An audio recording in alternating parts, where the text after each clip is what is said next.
আমি সৈয়দ তালহা আলম। আজকে ঐতিহ্যবাহী চিলাউড়া বাজারে আমাদের জগন্নাথপুর এবং শান্তিগঞ্জের অন্যতম সর্ববৃহৎ গ্রাম চিলাউড়া বাজারে আমরা সমবেত হয়েছি। আমরা নির্বাচনী গণমিছিল পরবর্তী আজকে যে এখানে আমরা দাঁড়িয়েছি, আপনারা সবাই অধীর আগ্রহে যে কথাগুলো শুনতেছেন, আমার পক্ষ থেকে সবাইকে ধন্যবাদ। আজকে আমরা এখানে আছি একটি অবহেলিত জনপদে দাঁড়িয়ে, যদিও ঐতিহ্যবাহী, কিন্তু এই জনপদটি অত্যন্ত অবহেলিত। বিগত দিনে আমরা অনেক নেতা পেয়েছি, অনেক ধরনের নীতিকথা শুনেছি, অনেক ধরনের আশ্বাস শুনেছি। আমরা আমাদের আমানত ভোটটা তাদেরকে দিয়ে দিয়েছি, কিন্তু বিগত 54 বছরে আমাদের অত্র অঞ্চলের কাঙ্ক্ষিত উন্নয়ন হয়নি। এই যে রাস্তাটা, এই রাস্তাটা যতটুকু প্রশস্ত হওয়ার কথা এই ঐতিহ্যবাহী অঞ্চলের, ততটুকু প্রশস্ত এই রাস্তাটাই হয়নি। আমাদের চিকিৎসা ব্যবস্থা, যোগাযোগ ব্যবস্থা, শিক্ষা ব্যবস্থা সবকিছুতে আমরা বর্তমানে পিছিয়ে রয়েছি।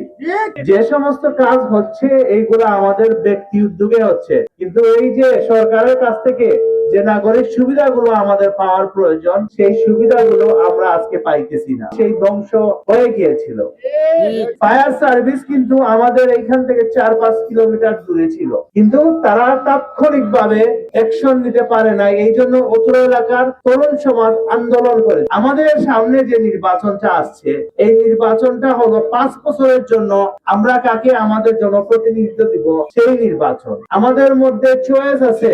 আমরা ভয় ভীতির মাধ্যমে, আমরা ভীতি সন্তুষ্ট হয়ে গেলে আমরা এক জায়গায় চলে যেতে পারি, অথবা আমাদের মধ্যে আছে যে আমরা বারবার পরীক্ষিত ভাবে দেখেছি যে এমন শক্তি যারা বিভিন্ন সময় আমাদেরকে মাথা বিক্রি করে দেয় নিজের স্বার্থের কারণে, নিজের দল নীতি আদর্শ দুঃখ দুর্যোগে খুঁজে পাওয়া যায় নাই, কিন্তু হঠাৎ করে পার্শ্ববর্তী এলাকা থেকে তিনি এসে হাজির হয়েছেন এবং বিভিন্ন ভাবে বলছেন যে উনাকে এগিয়ে নিয়ে যেতে।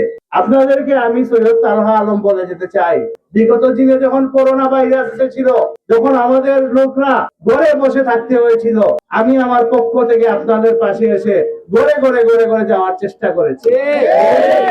বিগত প্রলয়ঙ্কারী বন্যা যেদিন থেকে পানি ওঠা শুরু করেছে, আমি আমার প্রতিনিধিদের মাধ্যমে দাসনাগাঁও থেকে গুফরাপুর পর্যন্ত নৌকার মাধ্যমে আপনাদের পাশে শুকনো খাবার সহ তখন যে দরকারটা ছিল তাৎক্ষণিক আমরা আপনাদের পাশে থাকার চেষ্টা করেছি। নলওয়ার পাহাড় যখন ভেঙে যাচ্ছিল তখন কাউকে খুঁজে পাওয়া যায় নাই, আমরা এসেছি আপনাদের পাশে আপনাদের সহযোগিতা সাহায্য করতে।